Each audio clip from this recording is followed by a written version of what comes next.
Vamos a hablar el día de hoy sobre los hábitos y las técnicas de estudio. Tenemos que entender que aprender en realidad es entrenar nuestro cerebro. Para poder aprender, lo primero que necesitamos hacer es activar el cerebro. El aprendizaje se comienza con un cerebro activo y dispuesto a participar.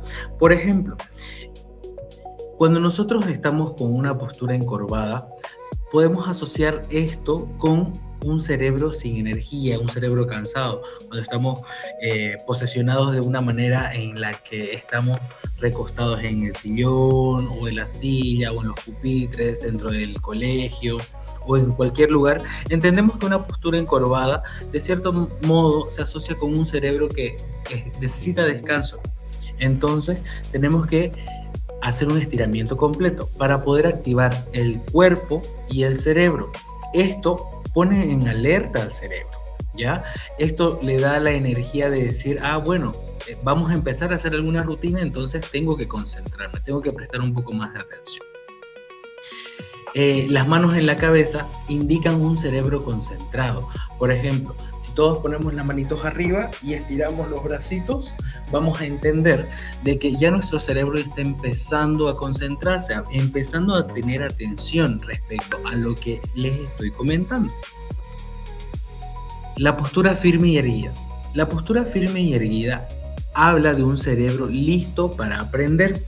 Por ejemplo, cuando vemos a alguien que está bastante atento, vemos que está con la mirada fija en algo específico y que no está encorvado, no está de costado, de ladito. Vemos que esta persona está rígida, con la atención directa en lo que está verdaderamente tratando de comprender. Las condiciones de aprendizaje. Entendemos que para poder aprender existen condiciones en todos los ambientes. Por ejemplo, en este caso les muestro dos ambientes, un ambiente favorable y un ambiente no favorable. Un ambiente favorable tiene silencio, orden visual, atención dirigida y optimiza la concentración. Por ejemplo, en la imagen de un ambiente favorable vemos una situación en donde hay una habitación con todo organizado, con todo en su lugar, con los juguetes en su lugar, los libros en su lugar. Eso quiere decir de que este ambiente es favorable para el aprendizaje. Por ejemplo, ahora si nos ponemos a hablar de un ambiente no favorable, el ambiente no favorable es un ambiente que tiene multitareas, tiene interrupciones, excesos de estímulos, que por ejemplo hay mucho ruido, muchas cosas dentro del ambiente. Ahorita les voy a hacer zoom para que vean el ambiente que podría no ser favorable en este caso. ¿Qué ven en este ambiente? Ven botellas, vasos, libros, hojas, desorden en general. Por ejemplo, si a mí me tocara trabajar en un ambiente así, yo entiendo que tengo que mover mi mouse de manera muy lentita porque si lo muevo muy fuerte, se cae el vaso, se caen las botellas de gaseosa, se caen los libros. Entonces eso a mí no me va a generar la atención que yo necesito específicamente para poder entender o aprender algo. A partir de eso, yo les voy a mencionar de que nosotros al momento de aprender tenemos una atención selectiva. Esto quiere decir que la atención es la capacidad del cerebro para poder seleccionar la información que nos interesa o que es relevante. Por ejemplo, cuando ustedes están en esta etapa escolar, es una habilidad que se tiene que entrenar, que se tiene que practicar. Por ejemplo, como cuando nos toca ir a jugar fútbol o cuando nos toca ir a hacer algún deporte específico, tenemos que sí o sí entrenar para poder mejorar esta práctica o este deporte, ¿no es cierto? Entonces, para poder mejorar la atención, tenemos que empezar a practicar con esto. ¿Y cómo podemos entrenar esta atención? La atención se puede entrenar en base a ejercicios con la retención visual y la escucha activa. Por ejemplo, cuando encontramos algo que nos interesa, tenemos que hacer una revisión de arriba hacia abajo y repetir lo que estamos leyendo. Más adelante vamos a entender por qué. La asociación inmediata para conectar conceptos. Por ejemplo, si el día de hoy me toca matemáticas y estamos hablando de fracciones, ¿con qué lo puedo asociar? ¿Con qué puedo asociar una fracción? Muy bien. Por ejemplo, la asociación inmediata podría ser que cuando estoy haciendo una práctica deportiva como Zumba y encuentro una práctica deportiva como yoga, vamos a encontrar en Zumba y en yoga quizás movimientos que son similares. Por ejemplo, el estirar los brazos, pero en este caso pueden ser más lentos. Esto sería entrenar tu atención y entrenar la memoria, porque estamos asociando directamente qué hace la Zumba, qué hace la yoga y qué movimientos realizamos, en qué capacidad de velocidad se realiza. Entonces, eso ya es una asociación. Estamos entrenando nuestro cerebro y estamos entrenando nuestra memoria. El siguiente punto serían unas secuencias verbales simples. Por ejemplo, elementos aislados, listas breves, narrativas, anotar en pequeños apuntes todo lo que vamos escuchando o aprendiendo para que al final de el día o la jornada lo podamos leer y decir, a esto hacía referencia el profe de matemáticas, de biología, de historia o el de proyectos. Entonces, anotar pequeñas pautas, pequeñas notitas para que al final del día podamos leerlas y podamos tener la asociación que menciona en el anterior punto. Y el siguiente punto sería más o menos transformar estas listas en historias para aumentar el recuerdo, como ahorita me estaba haciendo Alejandra. Por ejemplo, hoy día en la mañana el profe me estaba hablando de entrenamiento de mi memoria, entonces tengo que asociar. Y para asociar eso tengo que ver qué actividades realizo durante el día. Y bueno, en la noche voy a Zumba, pero también en el lugar donde hago Zumba también hay yoga, y donde hay yoga también hacen spinning y también hay aparatos. Entonces, estamos entendiendo que la práctica sería el entrenamiento de los músculos. ¿Se entiende lo que yo voy haciendo? Voy creando una pequeña historia en mi cabeza para poder entenderlo, para poder asociarlo y que para esto se retenga, genere un espacio dentro de mi memoria. Triple procesamiento. El triple procesamiento es el pensamiento visual, la lectura de información. Todo lo que nosotros aprendemos, lo aprendemos mediante la vista. Por lo menos la mayor parte de las cosas la aprendemos mediante la vista. Lo leemos, lo vemos, lo observamos. El procesamiento auditivo, la repetición verbal de la información. La mayor parte de las cosas también las aprendemos por cómo las escuchamos, de dónde las escuchamos. Y el procesamiento kinestésico, la escritura y la reproducción motora. Para poder aprender, tenemos que entender de que existe este triple procesamiento. Tenemos que ver, escuchar y procesar. Tenemos que escribir o poner en práctica nuestro aprendizaje. Por ejemplo, en esta situación, cuando estamos haciendo una tarea de matemáticas, el profesor de matemáticas casi siempre nos manda tareas prácticas para la casa. ¿Por qué? Porque está el profesor de matemáticas dictándonos una clase en la pizarra, pero al mismo tiempo nos está poniendo un procedimiento para que vayamos resolviendo en clase, o nos los da para tarea en casa. Ese es el triple procesamiento. Estamos viendo el ejercicio matemático, estamos escuchando al profesor y estamos poniéndolo en práctica con el procesamiento kinestésico, realizando nosotros la práctica de cada uno de los ejercicios. Esto quiere decir que vamos a aprender de una manera más óptima. El triple procesamiento, entonces cuando nosotros tengamos una tarea, lo que tenemos que hacer, si no hay un profesor, leer o repetir en voz alta. Por ejemplo, si nos toca biología, el cuerpo humano tiene una cantidad de huesos que son tales, tales, tales, tales. ¿Por qué? Porque así vamos a recordar por lo que nosotros mismos escuchamos. Entonces vamos a continuar con la memoria basada en imágenes. ¿Se acuerdan que yo les había dicho específicamente que aprendíamos muchas cosas por cómo las vemos? Pues el cerebro tiene una función que retiene y recupera información con mayor facilidad cuando la ve. El cerebro cuando ve algo tiene mayor capacidad de recordarlo. Las imágenes transforman estos procesos en representaciones concretas. Por ejemplo, yo vi en tal lugar que estaban haciendo yoga, o yo vi en tal lugar que había un parque para jugar. Dentro de mi escuela yo sé que uno de los lavabos tiene complicación con el grifo, ¿no? Porque yo me acuerdo porque yo lo vi. Por eso es que yo les digo, el proceso de memoria basada en imágenes es por todo lo que vemos lo vamos recordando. Al final de cuentas, en algún momento yo creo que cuando van con sus familias a algún lugar dicen, yo me acuerdo de haber pasado por este lugar, ¿no?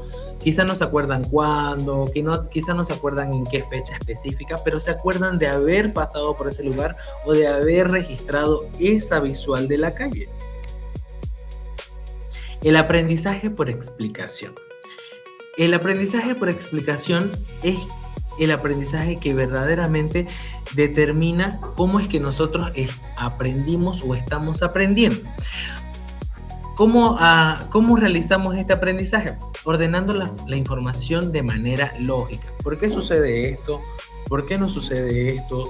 ¿Por qué se está organizando de esta manera? 2. Identificar vacíos en la comprensión. Ahí entendemos de que ya no es por qué está sucediendo, sino por qué algo no está sucediendo, ¿ya? Si estoy caminando por la calle y encuentro, qué sé yo, un hueco en el pavimento, yo digo, bueno, voy a dar la vuelta, ¿no? Ese sería un procesamiento lógico, voy a dar la vuelta, pero nuestro procesamiento de identificar vacíos en la memoria sería ¿por qué este agujero dentro de la calle no está tapado?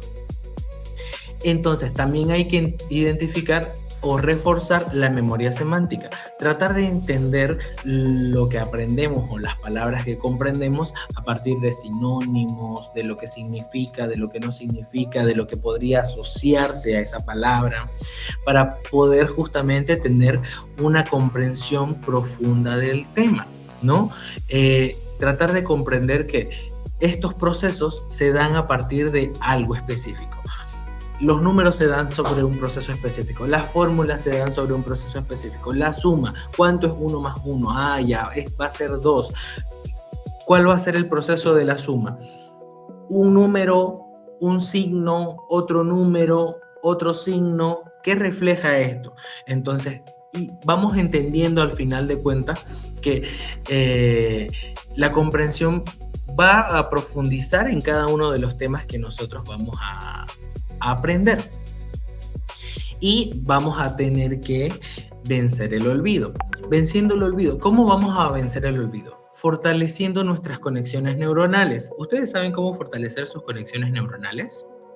Nosotros fortalecemos nuestras conexiones neuronales a partir de un aprendizaje o de algo nuevo. Por ejemplo, si yo sé escribir con la mano derecha, muy bien. Por ejemplo, cuando nosotros manejamos solamente la mano derecha, el fortalecer nuestras conexiones neuronales sería, por ejemplo, aprender a manejar la mano izquierda. No sé yo escribir con la mano izquierda, pero practico, por ejemplo, el número 1, el número 2, el número 3. El hecho de que yo esté generando un conocimiento nuevo a partir de algo que desconozco o de que no tengo práctica, empezamos a fortalecer nuestras conexiones neuronales. Reduce la pérdida natural de la información. Al fortalecer estas conexiones neuronales, obviamente reducimos la pérdida natural de información, agrandamos nuestra capacidad en cuanto a retención de conceptos, historias, párrafos, y además mejoramos la retención a largo plazo. Esto quiere decir que nos va a ayudar a recordarlo no solamente por un momento, sino que nos va a ayudar a recordarlo para siempre. Por ejemplo, ya ver, ¿cuál es el hueso más largo que tenemos en el cuerpo? Ya yo sé que el hueso más largo que tenemos en el cuerpo puede ser el fémur. Ya, ¿y cuál es el hueso más pequeño? El martillo, porque yo lo vi en mi clase de biología. Entonces, eso lo que quiere decir es que yo he puesto en práctica ese conocimiento y además he tenido un proceso durante mi etapa escolar que ha reforzado mi proceso neuronal o fortalecido las conexiones neuronales que he tenido. Entonces, ha reducido la pérdida natural de la información, la conservo, mejoro mi retención y conservo mi aprendizaje. El aprendizaje termina siendo efectivo, progresivo, y no es algo que estudié hoy para mi examen de hoy y mañana ya quizá no me acuerdo, ¿no? Porque puede ser así que estudio un día antes y al día siguiente el examen lo doy perfecto, pero al día siguiente después del examen ya no me acuerdo de lo que pasó. El aprendizaje que es inmediato no se mantiene a largo plazo, no retiene a largo plazo la memoria esa información. La regulación del descanso cognitivo. Tenemos que entender que nuestro cerebro está todo el tiempo captando información. Entonces tenemos que tenemos que entender el proceso de que existe una regulación del descanso cognitivo. Existe una fatiga cognitiva que disminuye las compresiones y atenciones breves. Por ejemplo, tenemos que reorganizar la información para que mejore este rendimiento. Eso quiere decir que no es que nos vamos a echar a dormir. El descanso cognitivo puede ser realizar alguna tarea que sea de otra materia, caminar, salir al parque, salir al patio, hacer un poco de estiramientos corporales, darme una vuelta por la casa, jugar con los perritos, con los gatos, si es que tengo mascotas. Eso sería una regulación del descanso cognitivo. No quiere decir que, ya estudié, me voy a ir a acostar porque necesito descansar, sino que el descanso cognitivo hace referencia a que yo necesito dejar de hacer la tarea que estaba realizando para que no haya una compresión de atención y empiece a realizar otras actividades que me generen un poco más de distracción.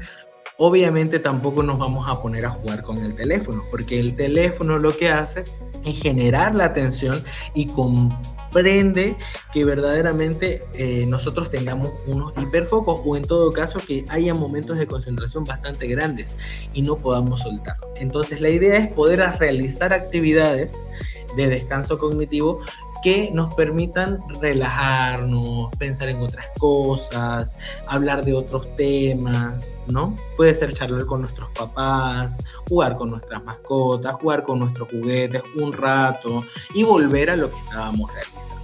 Hábitos de estudios integrados. Para poder tener un hábito de estudio completo, necesitamos organizar nuestro entorno de estudio. Así como habíamos visto, ¿no? Hay entornos favorables y hay entornos no favorables para cuando nosotros tengamos que estudiar. En este caso, un entorno favorable es un entorno de estudio organizado. Mantiene una atención progresiva. Eso quiere decir que nos forjemos tareas, por ejemplo, hoy día voy a hacer mi tarea de matemáticas 15 minutos. Voy a dar un descanso de 5 minutos y después voy a volver a hacer mis tareas otros 15 minutos. ¿No? La idea es no comprender tantos espacios porque al final nos vamos a cansar y no vamos a querer ver los cuadernos de matemáticas, no vamos a querer ver los cuadernos de lenguaje o biología si es que estamos tanto tiempo revisando la misma materia. Utilizar múltiples canales de aprendizaje. Por ejemplo, ya sabemos que pueden haber videos en YouTube de alguna materia en específica, hablar con algún profesor, preguntarle a mi papá o a mi mamá si es que saben del tema, leerlo en algún libro que yo tenga a la mano, aparte del libro de mi colegio, repasar la información frecuente. Tenemos que entender que a partir de este proceso tenemos que sí o sí repasar nuestra información. En este caso, repasar la información frecuentemente no quiere decir leer todos los días lo mismo. Hoy día leo biología, mañana leo matemáticas, pasado leo sociales, pero el siguiente día ese vuelvo a leer biología, ¿no? Para que no se me olviden las cosas. Y alternar el estudio con un momento de descanso. Ya les había mencionado, el momento de descanso no quiere decir me voy a ir a echar a dormir. El momento de descanso quiere decir voy a tener este proceso de descanso con haciendo origami, jugando algún juego en el teléfono o precisamente trabajando en algo específico, dando una vuelta, jugando con mis juguetes, leyendo otra cosa. Consolidación del aprendizaje. Consolidación del aprendizaje. La información se comprende profundamente, ¿ya? La información se repite activamente en el tiempo y se relaciona con imágenes o experiencias. La información se explica con palabras propias y se refuerza constantemente. Cuando existen todos estos pasos, quiere decir que hemos consolidado el aprendizaje. Quiere decir que verdaderamente hemos aprendido.